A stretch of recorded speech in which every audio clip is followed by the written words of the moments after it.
Благодарам, председателя.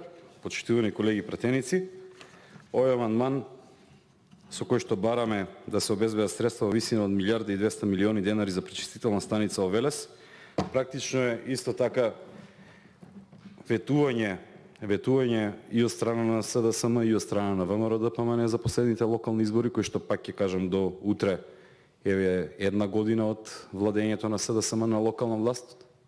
Истовремено и ние го предвидевме истото, бидејќи навистина има потреба од пречистителна станица. Велес структурално како град се наоѓа на повеќе рудови кои што сите поројници, сите дождови, сите атмосферски води така продолжуваат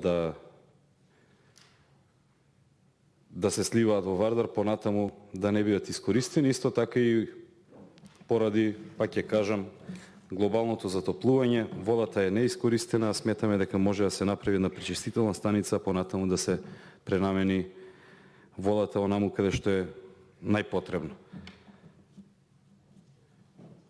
Пречистителните станици во Република Македонија гледам дека се направени во неколку градови, направени се во Прилеп, направена е во Куманово, и затоа Велес како град кој што навистина беше многу погоден од целата транзиција која што се случуваше во текот на 90-тите, индустријата исто така се намали до катастрофално ниво, остана една паланка, остана една црна дупка во центарот на Македонија и сметам дека треба да почнеме од некаде да го развиваме Велес, за да не ни се случи да ни избегаат сите млади граѓани на Велес. Благодарам.